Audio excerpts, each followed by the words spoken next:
When the first light of that cold European morning touched the steel of the runway, the American ground crew was already rushing around the massive P-47 Thunderbolt parked near the hangar.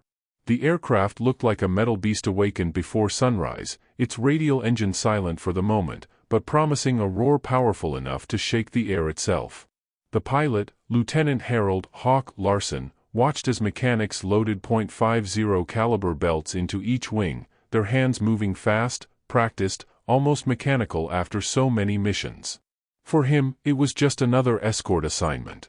Long range, high altitude, keep the bombers alive. Nothing new. Nothing heroic. Just one more day in the war.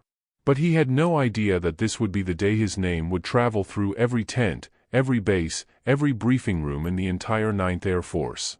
The day he would fly a machine built like a flying tank directly into a sky full of German fighters, far more than any pilot should ever face alone. The day he would return, against all calculations, all odds, and all logic, bringing his Thunderbolt home even after being swallowed by a force of more than 60 enemy aircraft.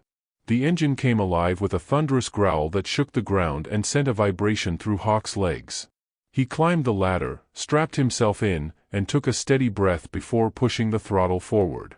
The P-47 rolled, gained speed, and lifted off the runway as naturally as a stone refusing to obey gravity. Up there, in the cold thin air, the cockpit became a world of its own. The oxygen mask pressed against his face, the sun hit the top of the canopy, and behind him the sky stretched endlessly, hiding dangers and fate.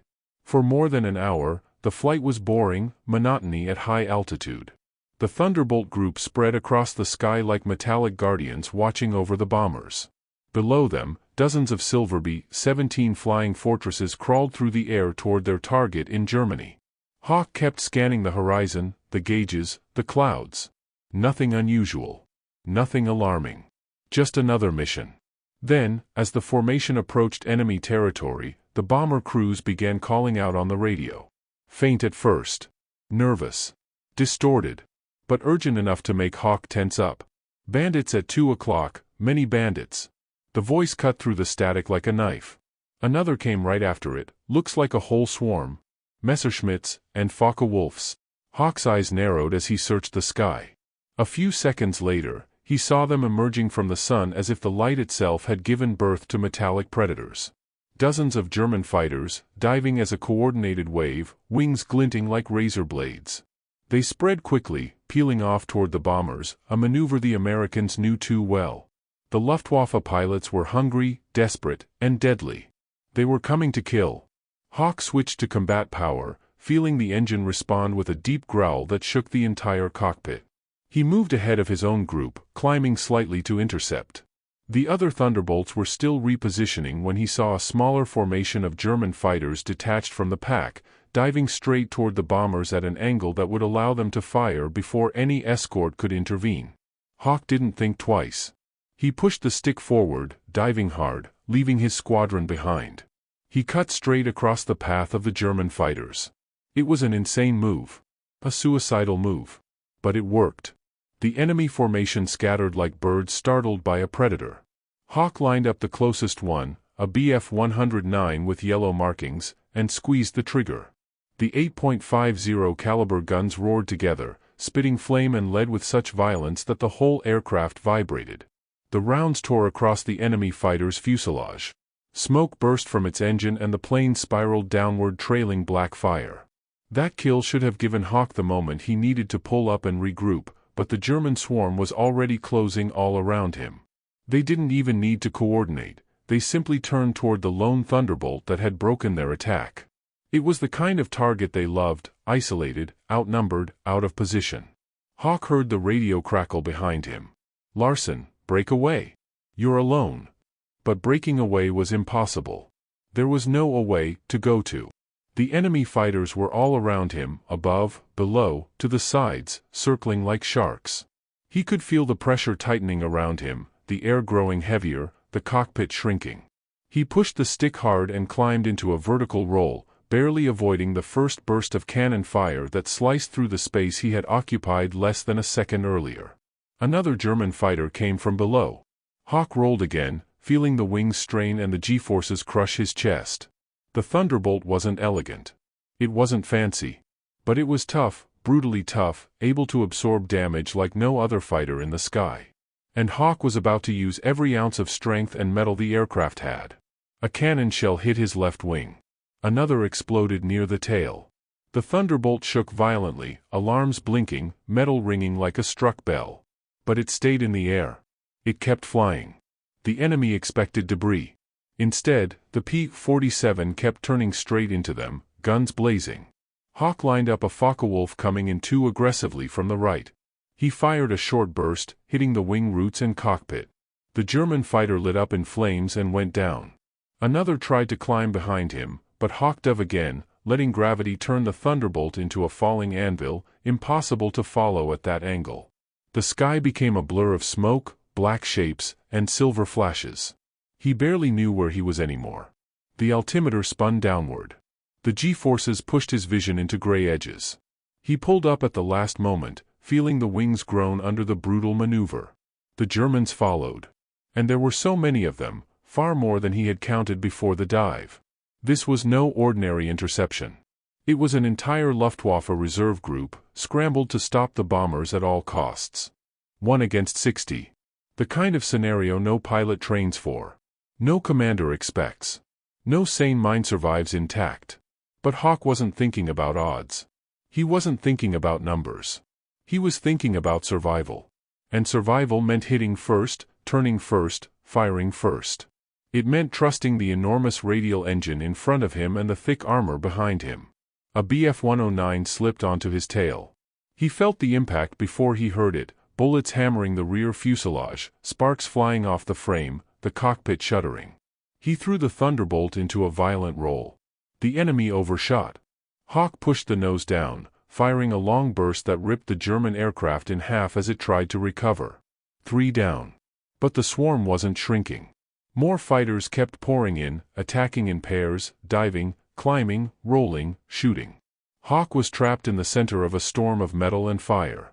Each second felt like a lifetime. Each minute felt impossible. He could hear his breathing inside the mask, ragged and sharp. Sweat dripped into his eyes despite the freezing air. He turned again, firing at another FW-190 that crossed in front of him. The rounds hit the tail, sending it spinning out of control. He didn't even watch it fall. He had no time. Another fighter flashed past his canopy. Another dove from above. The sky was alive with danger. The Thunderbolt was no longer a machine. It was an extension of Hawk's will, wounded, battered, but unstoppable. Smoke leaked from the engine cowling. Holes peppered the wings. The control surfaces felt heavier with every maneuver. The airspeed dropped dangerously. But Hawk pushed it, forced it, demanded more. And the Thunderbolt gave him everything. He rolled into a climbing spiral, surprising a German fighter trying to flank him. A burst of machine gun fire hit its cockpit and it exploded in a flash of orange. Hawk couldn't celebrate. He couldn't think. He could only react. The world had narrowed to a tiny bubble of noise, speed, instinct, and the deafening roar of 8 heavy machine guns. Somewhere in the chaos, he heard voices shouting his name on the radio again, calling him to regroup, begging him to break away, warning him he wouldn't survive another minute. But Hawk wasn't listening. He was too deep into the fight, too far inside the deadly dance to pull away. And then something strange happened. The German fighters began to hesitate. He could feel it before he could see it. Their attacks became less coordinated, less aggressive. They broke formation more often. They circled at greater distance. They watched him instead of rushing in. It was as if they finally realized what they were facing, not a vulnerable lone escort, but an immovable force wrapped in metal and fury. He had survived the first 10 minutes. And that alone was enough to shake them. But the fight wasn't over. Not even close. And Hawk knew that if he didn't find a way out soon, his Thunderbolt might not have enough strength left to bring him home. The smoke inside the cockpit was thin but noticeable now, drifting from the engine compartment and filling Hawk's nostrils with the harsh smell of burning oil. His left arm ached from pulling the stick over and over in brutal evasive turns. His legs trembled. He didn't know how long he had been fighting. Time had stopped making sense somewhere between the second and third kill. Now, only instinct kept him alive. Far below, the bombers continued their slow march into enemy territory, unaware that one man, in a battered Thunderbolt full of holes, had held off the majority of the Luftwaffe's interception force long enough for them to survive the most dangerous part of the mission. Hawk saw them only for a split second between maneuvers, their shadows gliding peacefully across the clouds. For a strange moment, he felt almost detached, like an observer rather than a participant. It was as if the world narrowed into clarity. He was alone, surrounded, damaged, but still flying. The Germans regrouped again, forming a loose ring around him. Hawk could see the frustration in their movements. They weren't used to a target refusing to fall. They weren't used to a fighter taking this much punishment and still clawing back into the fight. The P-47 looked like it had been cut from stone, bleeding smoke but still refusing to break. A pair of Bf-109s dove in from opposite sides, trying to sandwich him in a deadly crossfire. He pushed the throttle forward, but the engine coughed violently, shaking the aircraft. It was still alive, but its strength was fading quickly. Hawk rolled left, letting the tracers from the first fighter streak past his canopy, then dropped the nose sharply, forcing the second attacker to overshoot. He fired a brief burst, but his guns clicked empty on the right wing. He cursed under his breath. He had burned through most of his ammunition. His vision blurred at the edges again. He blinked rapidly, feeling sweat and smoke sting his eyes. His oxygen mask pressed tightly against his face as he pulled the Thunderbolt into another climbing turn, pushing the aircraft far beyond what it should have tolerated in that condition. The frame groaned, bolts rattled, the wings flexed. Hawk felt the machine as if it were alive, struggling, roaring, fighting beside him. Then he saw it. A gap. A tiny opening in the enemy formation, no more than a second long, caused by two German fighters veering slightly off course after nearly colliding with each other during the chaos. It wasn't a safe exit, not even close. But it was all he had. And if he didn't take it, he would be swallowed again. He slammed the throttle, coaxing the crippled engine into giving him one last burst of power, and dove straight toward the opening. The Germans reacted instantly. Tracers flashed past him, cutting through the air like burning needles.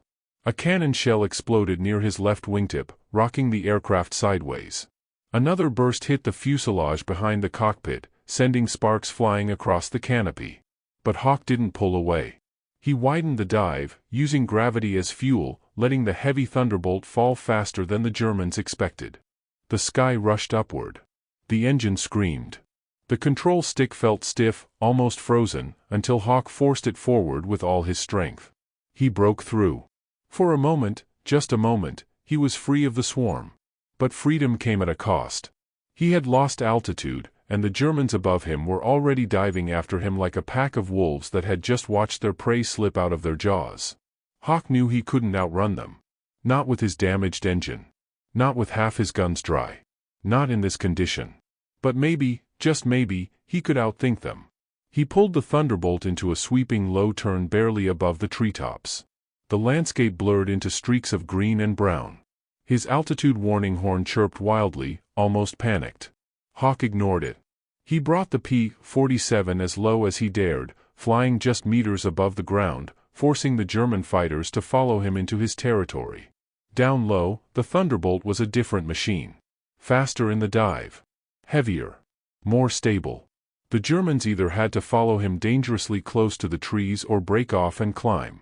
And not all of them wanted to risk chasing a heavy American fighter that close to the ground. Some pulled up. A few stayed on him. But Hawk needed to get rid of all of them. He leveled out, letting the forest whip past him, and waited for the right moment. The Germans behind him descended lower and lower, still firing, still closing the distance. Tracers zipped past his wings, thudding into the ground ahead of him. He weaved left and right, dodging fire and trying to shake them, but they kept coming. Then he saw what he needed. A small hill rising ahead, separating two patches of open field. Hawk pushed the engine one more time. It growled, sputtered, but held. He aimed straight for the slope, building just enough speed to climb over it. As he cleared the crest, he yanked the stick back into a sharp cannonball turn, something reckless, something absurd, something no pilot in his right mind would attempt with a damaged aircraft. The Thunderbolt groaned so loudly it sounded like metal screaming. But it turned. Hard. The German fighters behind him weren't ready for it. They overshot the hill too fast, too low, unable to mimic the maneuver at the same altitude. One clipped the ground and exploded in a burst of flame and dirt. Another jerked upward at the last second, but stalled briefly and lost pursuit. Hawk didn't look back. He couldn't. He kept climbing, using the small breathing room to gain altitude. But his engine was losing strength rapidly. Oil pressure dropped. The temperature gauge spiked. Black smoke poured from the cowling. He wasn't going to make it much farther. He checked the horizon. The border was behind him. Allied lines weren't too far. But he could also see a few more German fighters circling at the distance, hesitant, maybe out of ammunition, but still watching him like predators waiting to see if the prey would collapse on its own. Hawk leveled the P-47, listening to every vibration, every cough of the engine, every whisper of the wind against the battered wings. He glanced behind him. The Germans were keeping their distance now. Some broke off and returned home, unwilling to chase a plane that somehow refused to die. The others circled once more, then peeled away too. It was over. Hawk felt his body go limp with exhaustion. His hands trembled on the controls. His breathing slowed as adrenaline drained out of him, leaving only fatigue and disbelief. The sky was quiet again. Too quiet. The sudden peace felt alien after the storm he had endured. He kept flying toward friendly territory, praying the engine would hold for just a few more minutes. When he finally saw the faint outline of the Allied airfield below, he exhaled in relief so deep it hurt. He lowered the landing gear. The Thunderbolt shook violently, as if protesting one last time, but the wheels locked into place. Smoke trailed behind him in a long, dark ribbon. The runway grew closer. Hawk reduced power gently, guiding the wounded machine with soft, precise movements. The wheels touched the ground. The landing was rough, bouncing once before stabilizing. But the aircraft stayed intact. It rolled to a halt at the far end of the runway, engine coughing until it finally died with a loud metallic sigh. Silence. Ground crew rushed toward him. Officers followed. Mechanics stared with wide eyes at the bullet holes, the missing panels, the shredded control surfaces, the torn metal everywhere across the fuselage. It looked impossible that the aircraft had stayed in the air. It looked even more impossible that the pilot inside was still alive. Hawk opened the canopy slowly. Cold air rushed in, hitting his face. He pulled off his oxygen mask and tried to stand, but his legs barely supported him. Two crewmen caught him before he collapsed. They helped him down the ladder, careful and reverent, as if escorting someone who had returned from a different world. The commanding officer walked toward him, stunned, speechless for a moment. When he finally spoke, his voice was low, almost disbelieving. "Larson, what the hell happened up there?" Hawk stared at the wrecked Thunderbolt behind him. He could still feel the vibrations in his bones, still hear the roaring guns in his ears, still see the swarm of enemy fighters circling him like a storm. He swallowed, wiped the soot from his face, and managed a tired smile. "I met the entire Luftwaffe," he said quietly. "And the Thunderbolt brought me home." Word spread across the base within minutes. Pilots rushed to see the aircraft. Mechanics touched the holes and dents like relics of a miracle. Officers wrote reports, trying to understand what had happened, how one man had faced 60 enemy aircraft in a single engagement and survived. In the days that followed, stories grew. Some swore he shot down 10 planes. Others said 20. Some claimed he fought for half an hour, others for an hour. The details changed in every retelling, but the essence never did. A lone Thunderbolt dove into a swarm and came back. And whether the numbers were exact or exaggerated, every pilot knew one thing for certain. Only a P-47 could have survived that. And only a man willing to defy everything could have flown it through hell and back. The legend of Hawk Larson spread from one airfield to another, crossing borders, carried from pilot to pilot like a secret truth whispered between those who fought in the sky. He wasn't a hero searching for glory. He was a man trying to survive the impossible.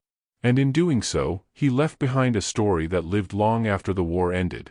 Years later, when journalists interviewed him about that day, asking how he managed to take on so many German fighters alone, Hawk simply shrugged. "I didn't count them," he said. "I barely saw them. I just flew. The Thunderbolt did the rest." But those who knew the truth, the mechanics who saw the wrecked plane, the officers who read the reports, the pilots who listened to the radio calls, understood what he really meant. Courage is not the absence of fear. Courage is flying straight into 60 enemy guns. And coming home anyway.